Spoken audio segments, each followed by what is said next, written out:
और news nation से बोले हिमाचल के मुख्यमंत्री। हिमाचल में आई आपदा पर जयराम ठाकुर ने क्या कुछ कहा है वो आपको बताने जा रहे हैं।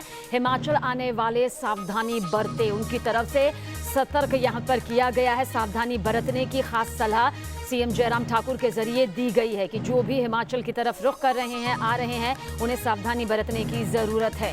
दहशत में आने की जरूरत नहीं है, सावधानी बरतने की जरूरत है।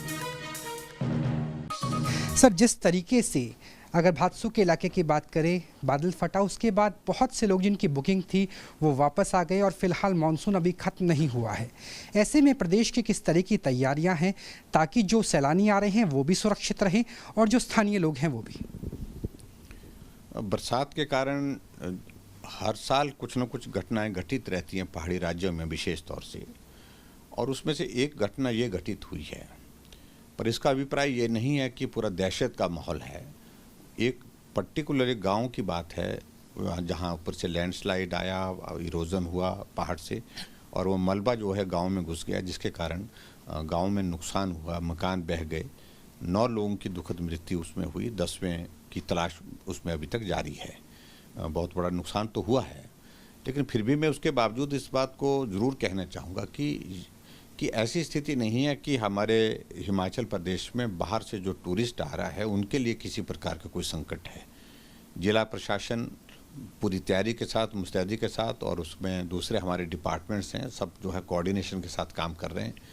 और मैं नहीं समझता हूँ कि किसी प्रकार से कठिनाई आनी चाहिए। जो हिमाचल आना चाहता है, दहशत में रहने की आवश्यकता नहीं, सावधानी बरतने की आवश्यकता जरूर होगी, लेकिन फिर भी उसके बावजूद हिमाचल में किसी प्रकार की इस तरह की दिक्कत। खबरें आई थी कुछ इंक्रोचमेंट की, और ये भी कहा जा रहा था जो नगर निगम है इंक्रोचमेंट पहले हटाना चाहिए था। क्या इस तरह की भी कोई चीज़ें हैं? क्योंकि अगर ऐसी चीज़ों की पुनरावृत्ति होती है तो निश्चित तौर से जो छवि है टूरिज्म स्टेट के रूप में उसे नुकसान हो जाए। कुछ जगह इस तरह की बात जरूर आई है कि कुछ जगह लोग जो है बहुत ज़्यादा आगे बढ़ते जो है, जहाँ नाले हैं, नदियाँ हैं, उनके करीब पहुँच गए हैं। ऐसा कुछ जगह देखने को मिला, लेकिन ये घटनाक्रम अब की बार जो घटित हुआ है उसमें उस तरह से नहीं है।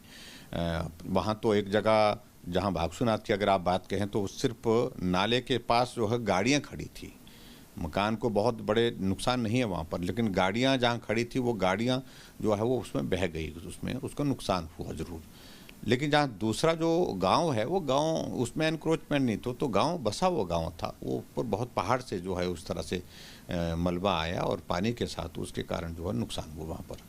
तो ऐसे में मैं इतना ज़रूर कहना चाहूँगा कि सावधानी आने वाले समय में जो अपने घर के निर्माण करने के लिए, गांव में बसने के लिए, उन बातों को ध्यान में रखना चाहिए कि इस प्रकार की स्थिति न आए कि जहां बारिश के कारण जो है वो ऐसा संकट पैदा हो। लेकिन फिर भी उसके बावजूद जो है हिमाचल प्रदेश में हम प्रशासन के माध्यम से जो भी लोगों को अवेयरनेस की दृष्टि से हम कह सकते हैं, कर सकते हैं, वो हम करने की कोशिश कर रहे हैं।